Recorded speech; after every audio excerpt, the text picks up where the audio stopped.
vocês são irmãos, né? Infelizmente.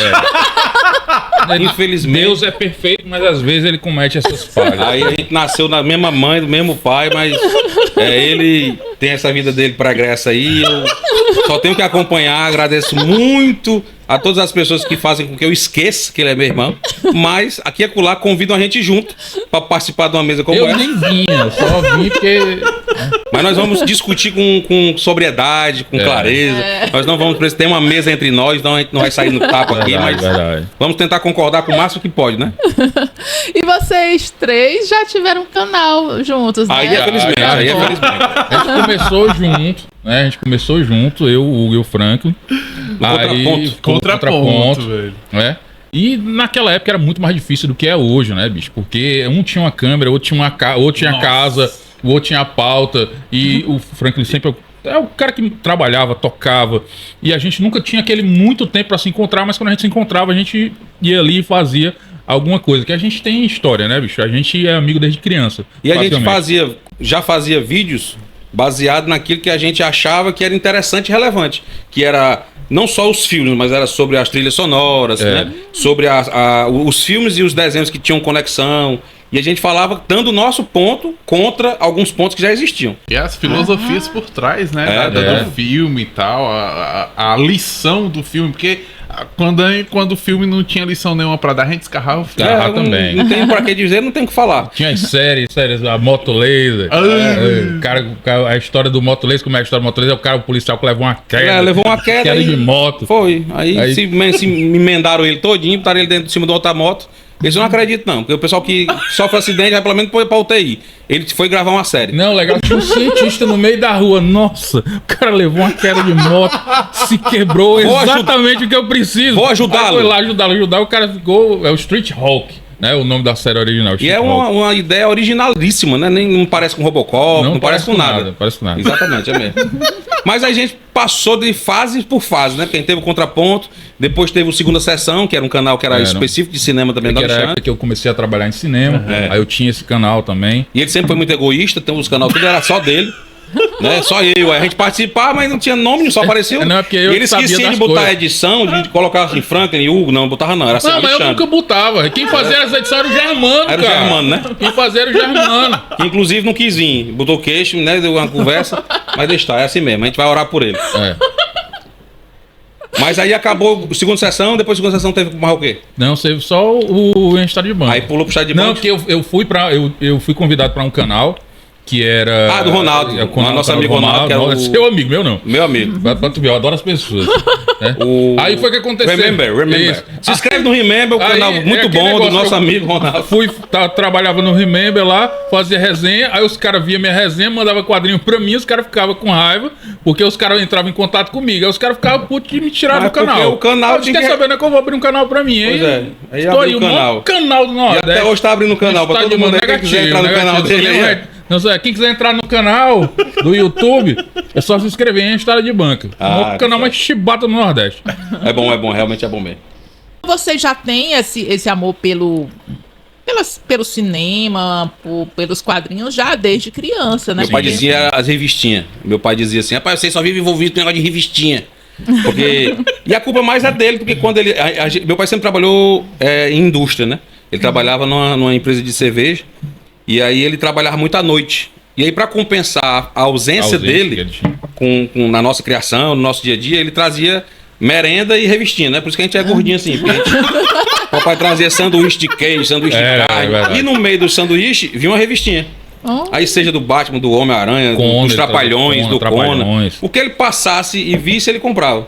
E aí de manhã, quando a gente acordava, que o papai ia dormir, porque ele tinha que trabalhar à noite, a gente acordava, ia pra colégio, tudo que a gente chegava, a mamãe entregava, ó, teu pai trouxe, tal.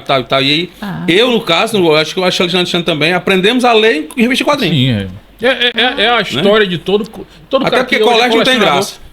Graça tem de aprender nas revistas de quadrinhos. Todo colecionador de quadrinhos começou a aprender a ler por causa de história de quadrinhos. Você tá falando você, que eu não sei se todos falam, não. Fala de mim. Ora, todos. Não, mano, você tá falando. Né? Eu sou a voz da experiência. Certo. Sou mais velho, calma. Idoso, falou Aí a idoso. gente fala, hoje 90% dos colecionadores tá melhor? Dá melhor, 90% obrigado. não é todos. Pronto. Aprenderam a ler por causa de histórias em quadrinhos, porque você via os personagens, você queria saber como eram aquelas histórias. verdade. E acontecia isso. E foi o meu caso, foi o caso dele, o caso de outros amigos também, o Jean, o Rubens, no caso também Mas aprenderam. agora já são amigos. No ônibus ele não era amigo. Não, Agora já são eu amigos. odeio todo mundo, cara. Eu odeio as pessoas. E assim, a gente foi nessa. A gente cresceu realmente nesse sentido. O nosso pai realmente era o maior incentivador da gente. E a gente acabou que. Pô, E aí a gente vai cresceu migrando, nesse meio. porque o quadrinho ele migra pra desenho, do desenho a gente migra pra cinema, do cinema a gente migra pra. A gente nem migrou pra cinema, a gente brigava era pra locadora. Era. Que a gente, E tinha a gente a vai ter Paula também. A tia Paula que levava a gente pra assistir o filme do Isso. Pelé, né? É isso. Quando o Chaves Levava disse a gente assim, pro eu cinema. prefiro ver o filme do Pelé, eu já tinha ido assistir o filme Eu do Pelé. também já tinha. Antes do Chaves. E eu tive locadora, né? O Alexandre trabalhou em locadora, então a gente sempre foi envolvido com essa questão É mesmo? de cinema, desenho, revista de quadrinho. Meu pai chamava, era filme de boneco, não é desenho animado. Ei, vocês ainda estão assistindo aqueles filmes de boneco? Né? Tem uns filhos aí que tem um pai mais antigo, com certeza conhece essa nomenclatura, filme de boneco, que na verdade era os desenhos animados, né? Então a gente sempre esteve envolvido com isso.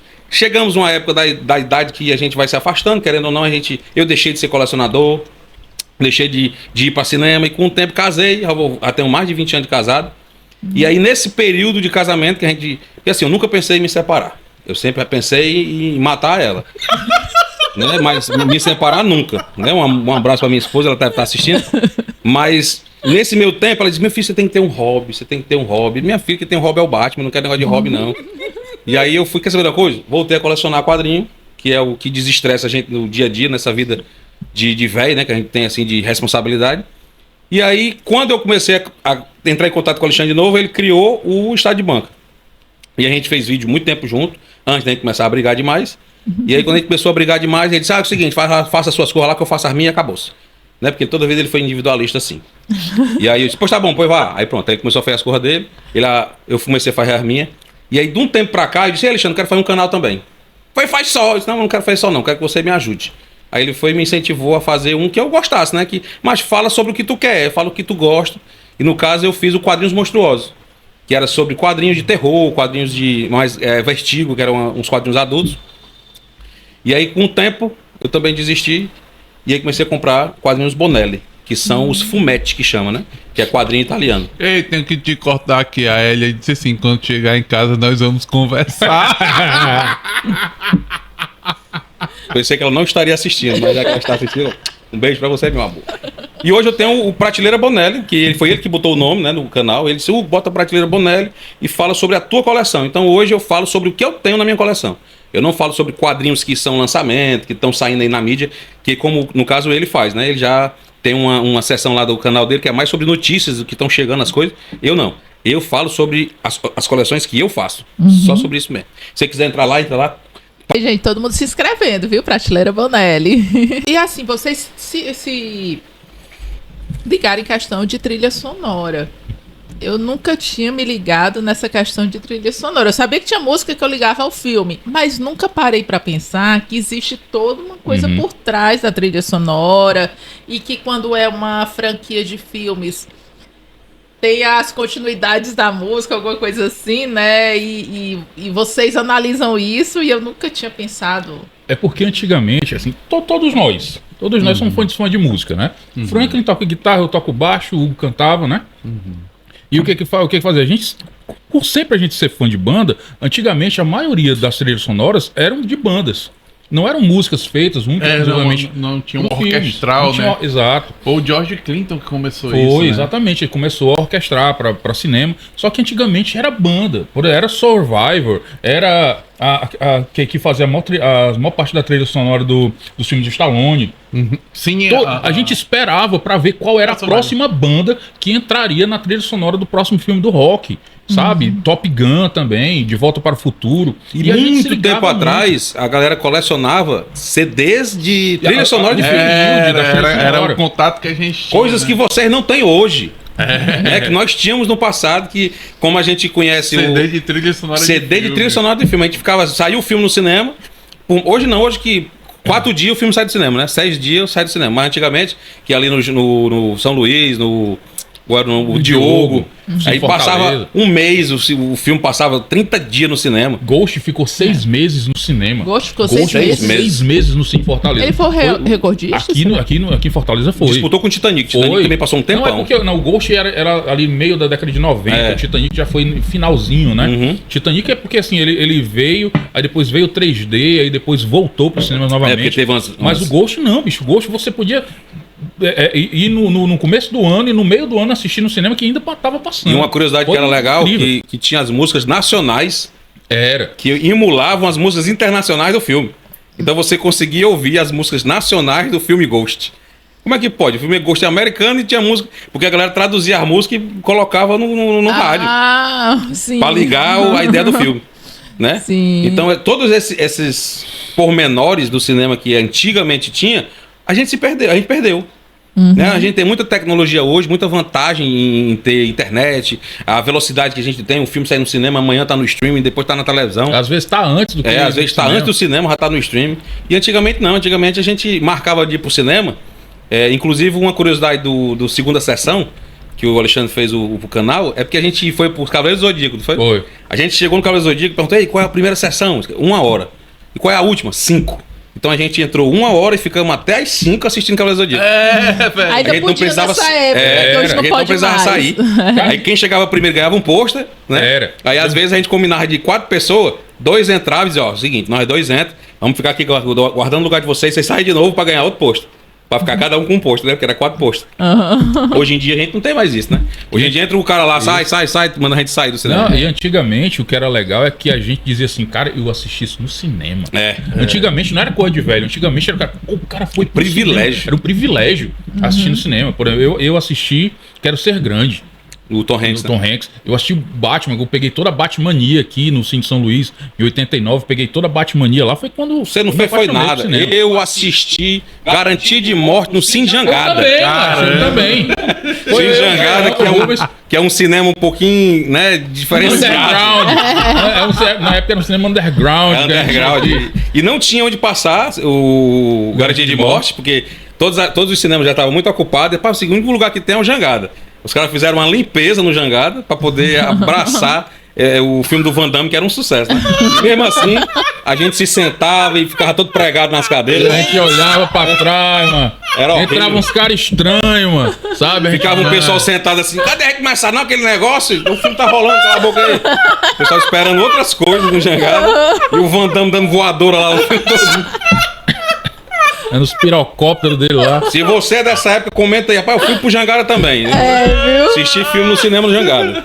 Eu achei que o Jangada tivesse tido uma época que não era daquele jeito. Mas foi, tinha uma época que ele era bem underground, aí depois, quando eram grandes filmes, realmente assim, de muita... muito público, aí eles abriam para esse, porque era tudo dentro do grupo Severiano Ribeiro, né? Então eles abriam para outros, mas realmente era bem desconfortável o cinema aqui. É outro público, né? Era outro público. Outro público. Aí eu lembro de ter assistido Locademia de Polícia 3, fora os Trapalhões, né? Trapalhões, vivia indo pro cinema pra assistir, mas o Locademia de Polícia 3 foi um dos que eu tenho lembrança. Sempre alguém tem um filme que marcou no cinema. Hoje a gente perdeu essa experiência porque é muito comum. Antigamente a gente tinha que se sacrificar às vezes para juntar uma grana para poder a gente ir pro cinema e juntar aquela galera. Pra gente ir pro cinema, ficar naquela expectativa que a gente não tinha esse negócio de spoiler. A gente assistia o filme quando chegava no bairro. E aí, mas como é o filme? Conta aí. A gente contava o filme todinho, no outro dia o cara ia. Era história de uma semana no colégio. A gente falava no final de semana, na segunda-feira chegava, contava pra todo mundo na escola, tá? Era outra coisa. Aí foi quando eu me apaixonei por cinema mesmo. E eu sempre sonhei em trabalhar em cinema.